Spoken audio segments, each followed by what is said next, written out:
Hey y'all. So I just want to come on here. I'm gonna say a quick video, but it's probably not. I don't know. I do get questions on why are you canning? What are you 86 years old? I'm like, no, I'm only 36. But I have I guess a couple of answers to that question. It kind of started. I've always been fascinated in the canning, but I didn't know anyone personally who canned.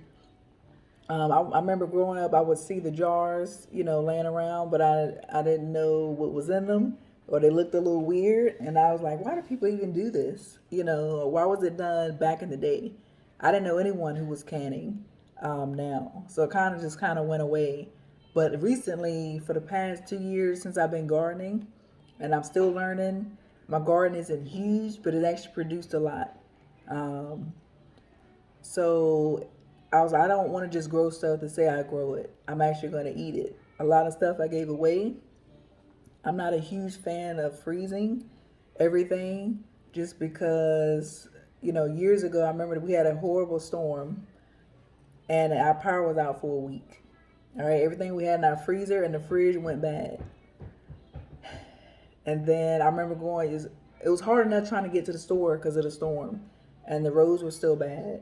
But when I went to the store, the shelves were empty, kind of like now, and this was prior to the pandemic. All right, all the milk was gone, the meat, the bread. The only thing that was left, I remember, was which helped me at the time because I was actually starting to eat clean, was the good, healthier bread types. That's like the almond milks, coconut milk, soy milks. Those were left, and a lot of fruits and vegetables. So that's really the only thing that saved me at the time. So, kind of a lesson learned, like I don't want to rely on a deep freezer or refrigerator. And if the power goes out or if they cut the power or whatever, it's not something I want to rely on. So, with my garden, the stuff that I picked, I either canned it, which at the time I was using water bath canning because of the types of foods that I was canning. But then it started, I was like, man, I wonder what else I can can. So I bought a pressure canner because you can only can meats with the pressure canner and the vegetables. So I was like, okay, I need to invest in one of these because I do have meat in the freezer, but I don't have a lot. Again, for that other reason. Okay. And the freezer burned on like the chicken that was already frozen.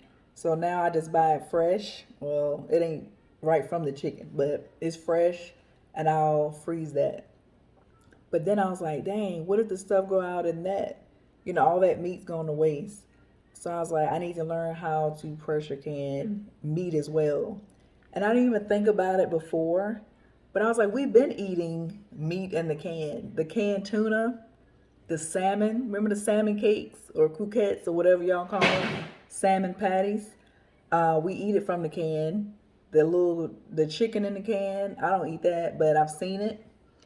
The little Chef Boyardees for the kids with the little meat chunks and meatballs, if that's even real. But still, the stuff is canned. I'm trying to think of what else is in the can. Like vegetable stew, them little Campbell soups, or the chicken noodle soup from Campbell. All of that stuff is canned, and I never really thought about canning meat myself. Like it just did not register at all. So again, I just found that fascinating. So that I pretty much invested in a canner for that reason. Also, well, I'll get to that in a minute, but thinking like survival, right? What turned into a hobby turned into, okay, well, how else is this useful? You know, and once you start one thing, it kind of keeps turning into something. Oh, and I can do this. Oh, and I can do that. Especially if you're doing it for good reasons. It's more things that you can do with it.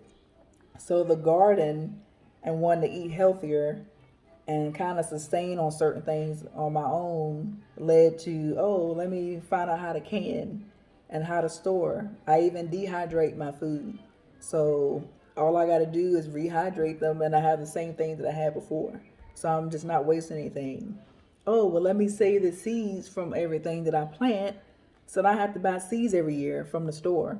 Because even that's going scarce. All right. So I was like, okay, well, now I can do this. Or now I can take my trees that I have and make new trees from that tree. So I don't have to keep, so kind of starting a compost pile. So it's like one thing leads to another. But with the canning, I thought about more like survival, right? For example, I just canned some beans, 2 bags of beans. They were 2 pounds a piece. So 4 pounds of beans, and I made 13 quarts. No, I'm sorry, 13 pints of jars of pinto beans with smoked turkey drums.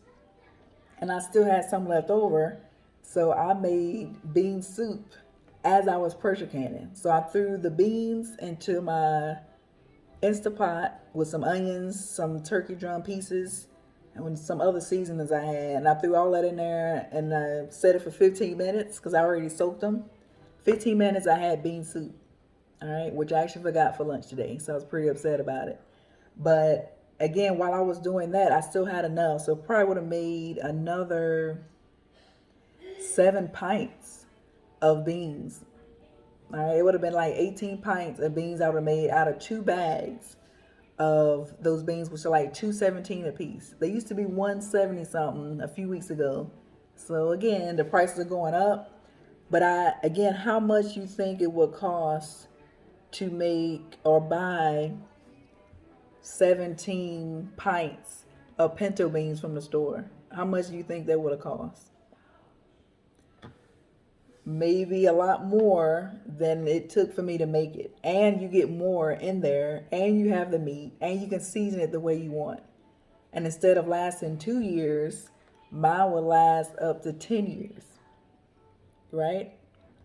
And then in case of emergencies, like, well, I have bags of beans or rice stored up. What's wrong with that? Nothing, all right? Because those are easy things to fix. Whatever you season it with, it'll kind of take on that taste.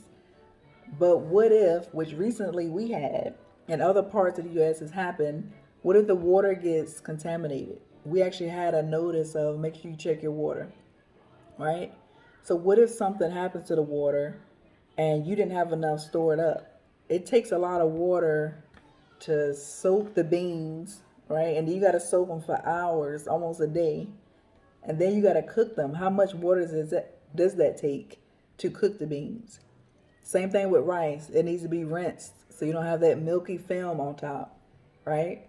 So you keep rinsing off water you could have been using to drink or use for something else, and you still have to cook the rice, which usually takes double the amount of water for the rice that you have. So do you even have that, or do you want to not waste, but use that water for that when you could have used it for something else? So that's why I like canning, because it's already prepped. All right, if the power goes out, I'm not losing my food in the freezer or the refrigerator. If the electricity's out, I don't have to use my propane or whatever it means to heat it up. I can eat it right out of the can because it'll be room temperature, right? And as long as it's sealed, I don't have to worry about, the botulism, which is where you get sick from the stuff that you can, or like people say, don't buy dented cans because there could be a risk of contamination, right? Because the purpose is survival. So you don't want to cut corners on buying, cheap jars or buying them offline from people you don't know where they came from. You want to get quality. You don't want to cut corners there, and make sure you're using the right amount of pressure and cooking times, because again, we want to survive. We don't want to poison ourselves at the end of the day because we're cutting corners. All right. And then always checking your seals. Like today, 2 of mine didn't seal. I checked this morning. The rest of them started popping when I took them out. 2 didn't seal. So I put those in the refrigerator, and I'm eating those tonight or sometime this weekend. All right. The rest of them sealed. So I'm just going to put those away. All right. So again, those are the reasons why I can. For one, it was a hobby. Well, actually, it started off as, okay, I need a way to store my stuff better. And I've always used mason jars, but I use them to drink out of, or I put my overnight oats in it, or I store other little things, little knickknacks. But then I was like, man, I can actually use these to store food. So that's what I'm doing. And the jars you can reuse, all right, which are also very scarce because I guess they know people are canning or people that do are stocking up on it. It's really hard to come by, and certain size jars are very hard to come by right now. And not only that, when you are canning, a lot of times once you use the lid, once you can't use them again if you're pressure canning or canning certain foods like meat. So buying new lids is also very difficult. So imagine those who have a farm who need 100 jars, a week or probably a day to can all of their stuff. It's going to be very hard to find, and that's their survival. You know, so yeah, but I'm still learning. I'm excited. I feel like I can can anything now. I have two things I need to can this weekend that I'm pretty excited about. All right. So let me know if y'all can or you're learning yourself. Or if you see something like I'm doing, like, Phylicia, you may want to do that instead. Because there's so many ways to do things, but doing them the right way, I think, is what matters the most. All right. Because you're not just helping yourself, but you're helping others as well. All right. All right. Thank y'all for watching.